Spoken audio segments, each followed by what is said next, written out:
Hello student. चलिए हम लोग आज पढ़ते हैं आत्मपरिचय। आत्मपरिचय आपका क्लास 12वीं का है।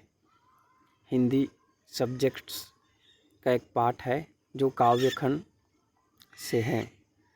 इस पाठ को आत्मपरिचय को हरिवंश राय बच्चन जी ने लिखा है, मतलब इस कविता को बनाया है।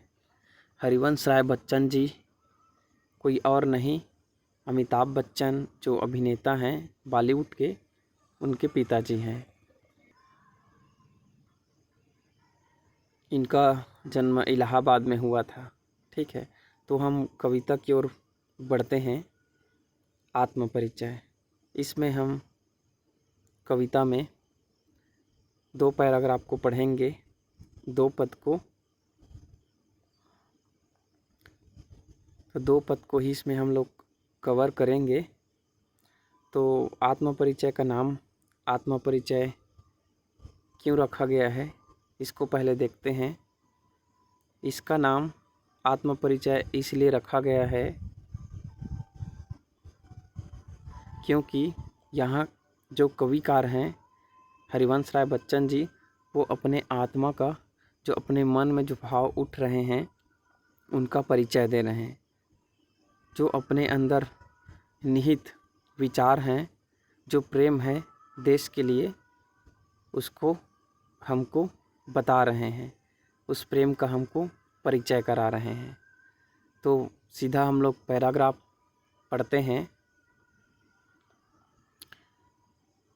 देखिए, पहला है लाइन कि मैं जग जीवन का भार लिए फिरता हूँ।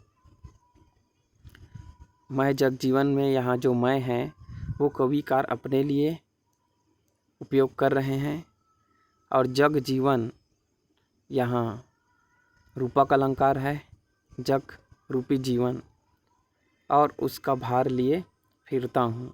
कवि कह रहे हैं कि मैं इस संसार रूपी जीवन का भार लिए फिर रहा हूँ, अर्थात इस पूरे दुनिया का, संसार का मेरे ऊपर दायित्व है। मेरे कुछ कर्तव्य हैं इस संसार के प्रति, जिसके भार से मैं लदा हूँ। फिर भी जीवन में प्यार लिए फिरता हूँ। भार होने, संसार का मुझ पर भार होने, संसार के प्रति कुछ दायित्व होने के बावजूद मैं प्यार लिए फिरता हूँ। मेरे अंदर प्रेम निहित है और प्रेम को मैंने अपने अंदर से नहीं निकाला है। भार लिए हुए भी मैं प्रेम को जागृत किया हूँ। फिर लेखक जो कविकार है कहते हैं, कर दिया किसी ने झंकृत जिनको छूकर, मैं सांसों के 2 तार लिए फिरता हूँ। तो कविकार कह रहे हैं कि कविकार किसी प्रिय के लिए कह रहे हैं, अपने प्रिय के लिए, कि किसी ने, कोई है प्रिय, वो संसार के कोई भी आदमी हो सकते हैं, उसने कविकार के हृदय रूपी वीणा को, कविकार के हृदय रूपी वीणा को सांस रूपी 2 तार से झंकृत कर दिए हैं। अर्थात कवि के हृदय को किसी ने छूकर हिला दिया है। समझिएगा, कवि के हृदय में जो भाव हैं उसको किसी ने पैदा कर दिया है। अर्थात यहाँ हृदय को वीणा का रूप दिया गया है और सांस को तार का रूप दिया गया है।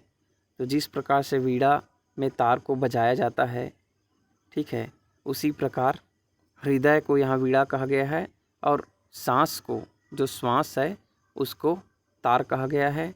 और सांस रूपी तार से किसी ने हृदय रूपी वीणा को बजा दिया है और कविकार के मन में एक गीत पैदा कर दिया है, क्योंकि वीणा बजाने पर भी गीत ही निकलता है बाहर, जो आनंद प्रदान करता है।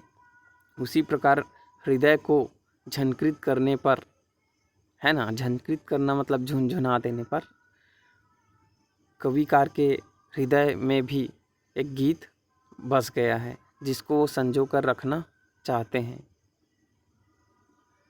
अगला पैराग्राफ देखते हैं।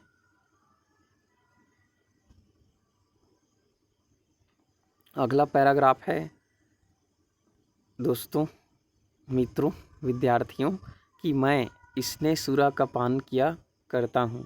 कविकार हरिवंश राय बच्चन जी कह रहे हैं कि वह स्नेह रूपी जो अमृत है, ऐसे तो सुरा मतलब शराब होता है और अमृत दोनों होता है, ठीक है। तो कविकार प्रेम रूपी जो शराब है ना, मदिरा या कहा जाए अमृत, उसका पान करता है। स्नेह भी तो एक प्रकार का प्रेम का ही रूप है, छोटों को स्नेह किया जाता है ना। तो कविकार यहाँ स्नेह रूपी अर्थात प्रेम के रूप में जो शराब है उसका पान किया करता है, अर्थात प्रेम को लिया करता है। जैसे शराब को लेते हैं वैसे ही। और शराब पीने पर क्या होता है, एक नशा छा जाता है ना। तो शराब पीने पर एक नशा छा जाता है, वैसी कविकार के हृदय में भी प्रेम का नशा छा गया है। प्रेम की मादकता उत्पन्न हो गई। मादकता मतलब होता है नशा। तो उस मादकता के कारण, अर्थात कहा जाए आम भाषा में तो नशे के कारण, कवि को जग का ध्यान नहीं रहता है।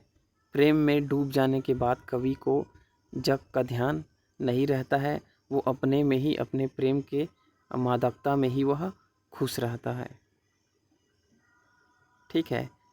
अगला लाइन है, जग पूछ रहा उनको जो जग की गाते, मैं अपने मन का गान किया करता हूँ। तो यहाँ थोड़ा संसार के बारे में बताया गया है कि जो जग है, जो संसार है, वो पूछ रहा है उनको, वो उन्हीं की गुणगान करते हैं जो इस जग की ही गाते हैं। अर्थात जो संसार जैसा चल रहा है, जिस विचारधारा पे चल रहा है ना, जैसा विचार लोग समाज में फैला हुआ है, उसी विचार पर आप चलोगे तो आपकी क्या होगी, प्रशंसा होगी, अन्यथा आपको कोई महत्व नहीं दिया जाएगा, है ना। तो जग पूछ रहा उनको जो जग की गाते हैं, जग पूछ रहा उनको जो जग की गाते हैं, जग की जो प्रशंसा करते हैं, है ना, उन्हीं की गुणगान, यहाँ उन्हीं का गुणगान किया जाता है। मैं अपने मन का गान किया करता हूँ। लेकिन कविकार कह रहे हैं कि मैं अन्य जैसा नहीं हूँ, मैं संसार के भ्रम में नहीं रहता हूँ, संसार के विचारधारा से अलग मैं एक प्रेम की दुनिया बनाकर चलता हूँ और अपने मन में मैं गीत लेकर चलता हूँ और अपने ही गीत को मैं गाया करता हूँ। जो प्रेम रूपी गीत है, प्रेम के रूप में गीत है, उसी का मैं गान किया करता हूँ, उसी को मैं गाया करता हूँ। और मैं संसार के दिखावे में नहीं रहता हूँ।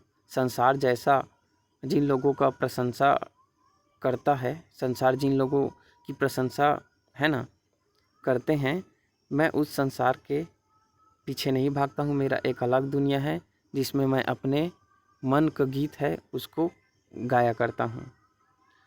तो विद्यार्थियों, इतना है आपका 2 पैराग्राफ, तो इतना ही आज पढ़ते हैं।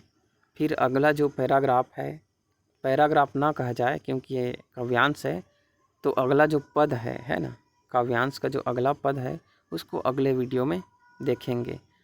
तो आप इस चैनल को प्लीज़ सब्सक्राइब कर दीजिएगा, और आपको वीडियो अगर अच्छा लगे, आपको लाभ पहुंचाए, तो आप लाइक कीजिएगा।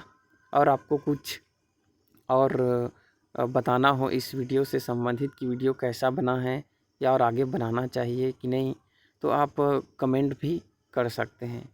ठीक है दोस्तों, धन्यवाद।